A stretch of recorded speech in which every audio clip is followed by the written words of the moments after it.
Hello, নমস্কার সবাইকে। Welcome back to my channel. আমি টুসি। আমার আরেকটি ছোট্ট ভিডিওতে আপনাদের সবাইকে স্বাগত।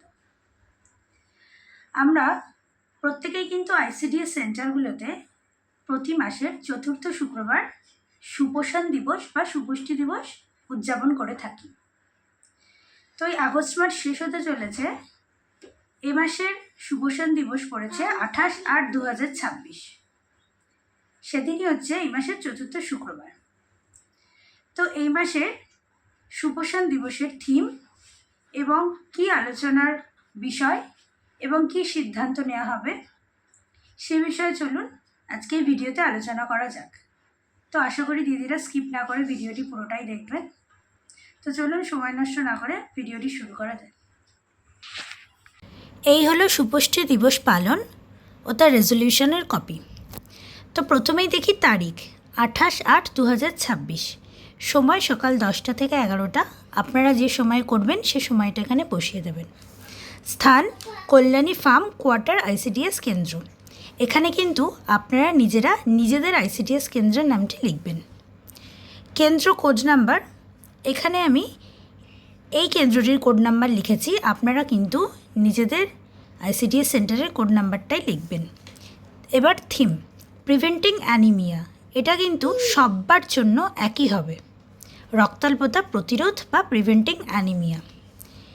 এবার দেখুন, আজ 28শে আগস্ট 2026 তারিখে কল্যাণী ফার্ম কোয়ার্টার অঙ্গনারী কেন্দ্রে সুপুষ্টি দিবস বা সুপোষণ দিবস উপলক্ষে একটি সচেতনামূলক সভার আয়োজন করা হয়। এখানে কিন্তু আপনারা নিজেদের অঙ্গনারী কেন্দ্রের নামটি লিখবেন। আমি এখানে কল্যাণী ফার্ম কোয়ার্টার অঙ্গনারী কেন্দ্র লিখেছি, আপনারা কিন্তু নিজেদের অঙ্গনারী কেন্দ্রের নামটাই লিখবেন। সভায় অঙ্গনারী কর্মী, সহায়িকা দিদি, শিশুদের অভিভাবক, গর্ভবতী প্রসূতি মা এবং অন্যান্য স্থানীয় সদস্যরা উপস্থিত ছিলেন। সভায় নিম্নলিখিত বিষয়ে আলোচনা করা হয়।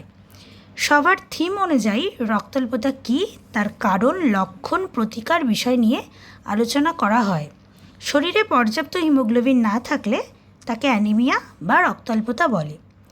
শিশু, কিশোরী, গর্ভবতী মহিলা ও প্রসূতিদের মধ্যে এই রক্তাল্পতা দেখা যেতে পারে। এর অন্যতম প্রধান কারণ হল আয়রনের ঘাটতি। এবার দেখি লক্ষণ। দুর্বলতা, ক্লান্তি, ফ্যাকাশে দেখানো, মাথা ঘোরা, কাজে মনোযোগ কমে যাওয়া। প্রতিকার আয়রন ও ভিটামিন সি সমৃদ্ধ খাবার খেতে হবে। আয়রন, ফলিক অ্যাসিড যেটা আইএফএ এবং অন্যান্য সরকারি পুষ্টি ও স্বাস্থ্য সংক্রান্ত পরিষেবা নির্ধারিত সময়ে গ্রহণ করতে হবে। এইবার এই সভায় কী কী সিদ্ধান্ত গ্রহণ হলো?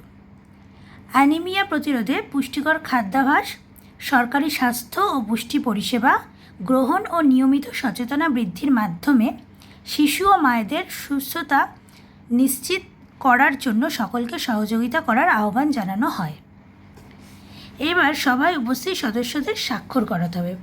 প্রথমে অঙ্গনারী কর্মীর স্বাক্ষর, তারপর অঙ্গনারী সহায়িকার স্বাক্ষর, তারপর অন্যান্য সদস্যরা যারা উপস্থিত ছিলেন সভায়, যেরকম শিশুদের অভিভাবক, কোনো প্রসূতি, কিশোরী কিংবা গর্ভবতী মায়েরা থাকলে তাদের স্বাক্ষর পরপর করিয়ে নেবেন। তো এই ছিল সুপোষণ দিবস, যেটা 28শে আগস্ট 2026 সেলিব্রেট করা হবে, সেটার রেজলিউশন কপি।